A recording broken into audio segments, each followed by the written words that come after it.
Subscribe करें महिंद्रा गुरु YouTube channel को। अगर आपने सब्सक्राइब कर रखा है तो नोटिफिकेशन बेल पर क्लिक करें ताकि आपको सारे वीडियोस का अलर्ट मिलता रहे। Thank you.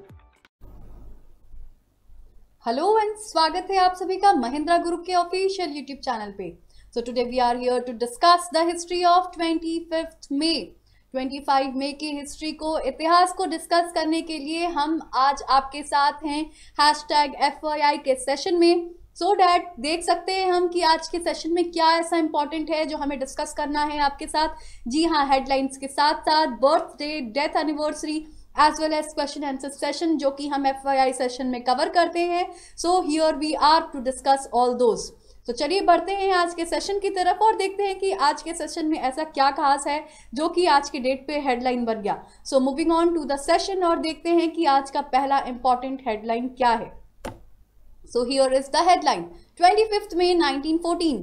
25 मई 1914 की अगर बात की जाए तो today British house of Commons passes the Irish home rule bill. Irish home rule bill pass की गई थी by the British house of common. और अगर बिल की बात आती है तो ये अपने में एक इम्पॉर्टेंट क्वेश्चन बन जाता है, अपने में एक इम्पॉर्टेंट पोर्शन बन जाता है जो कि एग्जाम पॉइंट ऑफ व्यू से भी इम्पॉर्टेंट हो सकता है इन द ईयर ऑफ 1914। 25 मई 1914 यहाँ ब्रिटिश हाउस ऑफ कॉमन ने पास किया था Irish home rule bill. Yes, बढ़ते हैं आज के नेक्स्ट सेशन की तरफ और देखते हैं कि नेक्स्ट हमारा सेशन क्या है। जी हाँ, हेडलाइंस में बस एक ही हेडलाइन थी, तो आज हम बर्थडे सेशन डिस्कस करते हैं और देखते हैं कि आज किसका बर्थडे है, किस पर्सनालिटी का बर्थ है हुआ था आज के दिन। तो देखते हैं कि कौन थे वो personality. Yes, she was Rachel Carson. Rachel Carson जिनका 25 मई 1907 में बर्थ हुआ है। हु वॉज शी, ये हमारे लिए जानना बहुत इंपॉर्टेंट है बिकॉज ये एक फेमस पर्सनालिटी हैं। यस, अगर इनकी बात की जाए तो she is a famous personality और इन्होंने क्या क्या किया है। Rachel Carson was an American marine biologist. ये कौन थी? ये अमेरिकन मरीन बायोलॉजिस्ट थी। As well as she was also an author. तो एक ऑथर के साथ साथ ये एक मरीन बायोलॉजिस्ट हैं। तो ये एक नोटिसेबल पॉइंट है, इसे नोटिस करिए, पॉइंट करिए आप इस पॉइंट को बिकॉज ये एक एग्जाम में पूछा जा सकता है। तो यहाँ से हम देख सकते हैं कि रेचल कार्सन कौन है। इनकी हिस्ट्री के बारे में अगर जाने तो she is an author as well as marine biologist. Yes, moving on to the next session. तो बर्थ में भी आज एक ही है। तो डेथ एनिवर्सरी देखते हैं कि डेथ एनिवर्सरी किसका है आज। So she was madam CJ walker. 25 मई 1919 में इनका डेथ हुआ था, मैडम CJ वॉकर। कौन है ये, क्यों इनके बारे में हमें जानना इंपॉर्टेंट है। Why are we discussing about her? Yes, because she is an African American entrepreneur and a political and social activities. Yes, ये एक political as well as social activities हैं। एज वेल एज इनकी अगर बात की जाए was an African American entrepreneur भी रह चुकी हैं ये। तो इसलिए इनके बारे में हमें जानना इंपॉर्टेंट है। यस, तो बढ़ते हैं आज के क्वेश्चन आंसर सेशन की तरफ और देखते हैं कि क्वेश्चन आंसर सेशन में ऐसा क्या खास है जो आपके CGL एज वेल एज आपके MTS के लिए इंपॉर्टेंट हो सकता है। यस, तो moving on to the question answer session और देखते हैं कि आज का पहला क्वेश्चन क्या है। Yes, here we are. Which town was associated with beads and bangle factory? कौन सा शहर मनके और चूड़ी उद्योग में संबंधित था? यस, तो ये एक इंपॉर्टेंट क्वेश्चन है। ये आपकी एंशियंट हिस्ट्री से ली गई पोर्शन है। ये क्वेश्चन है option A Lothal, B Surkotada, C Kalibanga या फिर D चनुदारो।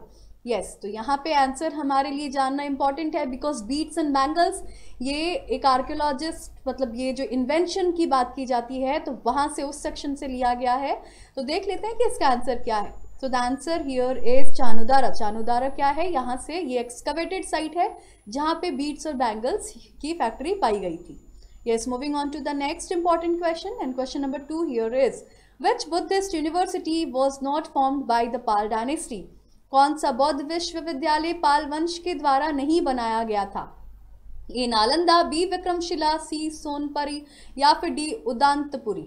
यस, तो एक बार फिर से ऑप्शन डिस्कस कर लेते हैं। ए नालंदा, B विक्रमशिला, C सोमापुरी या फिर D उदांतपुरी।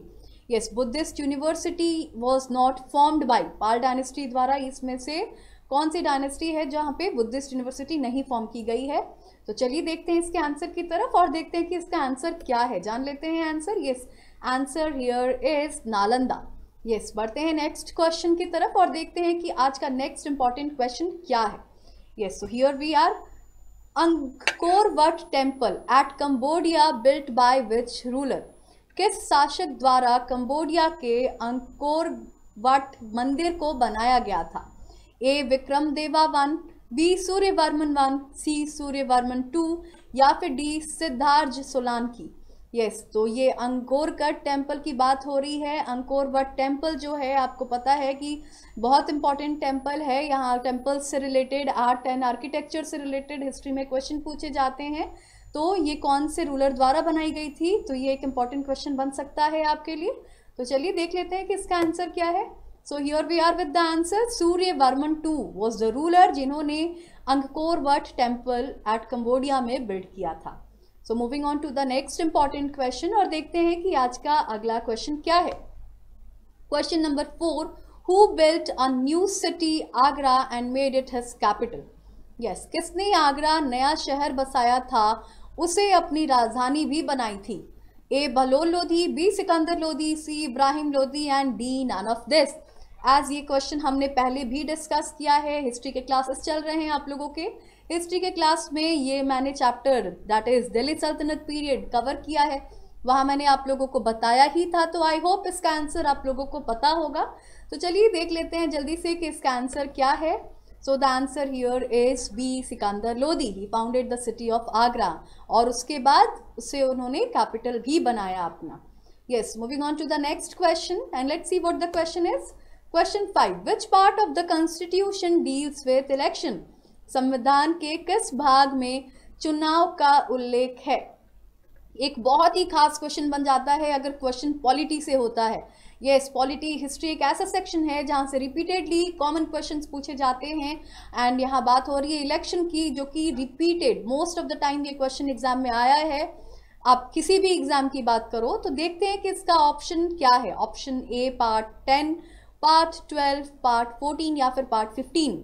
जल्दी से इसका आंसर देख लेते हैं और देखते हैं कि इसका आंसर क्या है। एज एक्सपेक्टेड, जी हाँ, सबको इसका आंसर पता ही होगा, पार्ट 15, बिकॉज बहुत ही रिपीटेड क्वेश्चन है ये। यस, बढ़ते हैं क्वेश्चन नंबर 6 की तरफ और देखते हैं कि क्वेश्चन नंबर 6 क्या है। Which state of India has the longest coastal fine? किस राज्य की भारत में तटीय रेखा सबसे अधिक लंबी है? ए तमिलनाडु, बी केरला, सी गुजरात या फिर D Mumbai. A very common question. I hope इसका आंसर सबको पता होगा, इसलिए इस क्वेश्चन पे ज़्यादा टाइम वेस्ट नहीं करते हैं और देख लेते हैं कि इसका आंसर क्या है। So here is the answer, C Gujarat, जिसकी तट रेखा सबसे अधिक लंबी है। Moving on to the next important question. Name the state of India where the Brahmaputra river enters first. Yes, geography से ये क्वेश्चन है। भारत में उस राज्य का नाम जहां ब्रह्मपुत्र नदी सबसे पहले प्रवेश करती है। ए सिक्किम, बी अरुणाचल प्रदेश, सी असम हिमालयस या फिर डी उड़ीसा। अगेन असम के लोगों को तो इसके आंसर पता ही होगा। एज वेल एज ब्रह्मपुत्र नदी, जो कि देखा जाए तो कहाँ से आती है एज वेल एज कहाँ से बहती है, इसके बहुत सारे नाम हैं। तो होप कि सबको इसका आंसर पता होगा। तो जल्दी से इसका आंसर देख लेते हैं। So answer B Arunachal Pradesh is the correct answer. Yes, बढ़ते हैं नेक्स्ट इंपॉर्टेंट क्वेश्चन की तरफ और देखते हैं कि आज का नेक्स्ट क्वेश्चन क्या है। Which type of glass is use for making bullet proof materials? Bullet proof पदार्थ बनाने के लिए किस प्रकार के कांच का प्रयोग किया जाता है? A Crookes glass, B natural glass, C laminated glass या फिर डी फ्लिंट ग्लास। यस, यहाँ पे साइंस से क्वेश्चन है, ये बुलेट प्रूफ मेकिंग की बात की गई है। तो कौन से ग्लास यूज किए जाते हैं, ये एक फैक्चुअल क्वेश्चन है जिसका इन्फॉर्मेशन हमारे लिए इंपॉर्टेंट हो सकता है। तो देखते हैं कि किससे बनाई जाती है। So the answer here is laminated glass, इसका यूज इस्तेमाल होता है। Okay, moving on to the next question, that is question number 9 and let's see what the question is. Artificial perfumes are prepared from. प्राकृतिक perfume किससे तैयार किया जाता है? Yes, artificial perfume. तो ऑप्शन देख लेते हैं कि किससे प्रिपेयर होता है। A ethyl acetate, B methyl acetate, C butyl acetate या फिर D ethyl alcohol. Artificial perfume किससे बनाया जाता है? जल्दी से इसका आंसर देख लेते हैं और यह रहा आपके लिए answer option A ethyl acetate. Yes, ethyl acetate से आर्टिफिशियल परफ्यूम्स प्रिपेयर किए जाते हैं, तैयार किए जाते हैं। तो ये एक नया इन्फॉर्मेशन आप लोगों को मिला होगा आई गेस, केमिस्ट्री से क्वेश्चन है ये। तो बढ़ते हैं आज के लास्ट क्वेश्चन की तरफ और देखते हैं कि आज का लास्ट क्वेश्चन कितना इंपॉर्टेंट हो सकता है हमारे लिए। Yes, the question here is from biology. Question number 10, antibiotics are mostly obtain from. Antibiotic अधिकतर किससे प्राप्त की जाती है? Option A bacteria, B virus, C protozoa या फिर डी बैसिलस। यस, एंटीबायोटिक जो कि कई बार ये क्वेश्चन रिपीटेडली पूछा गया है एग्जाम में, पूछा जा रहा है कि कहाँ से ऑब्टेन्ड होता है एंटीबायोटिक जो कि हम लोग यूज़ करते हैं कई बार। इसका आंसर देख लेते हैं कि कहाँ से यूज़ होता है। बैक्टीरिया से होता है, ये ऑब्टेन किया जाता है। So this was the answer, that is bacteria. Okay, तो आज का ये लास्ट क्वेश्चन था, ये सेशन का लास्ट क्वेश्चन था। मिलते हैं आपके साथ नेक्स्ट सेशन में। For the time being, like our videos, do comment our videos and yes share, and जितने भी न्यू व्यूअर्स हैं do subscribe, as because subscribe करने से आपको नोटिफिकेशन मिलेगा and you will be able to reach our every videos as in minimum time. So thank you everyone, thank you.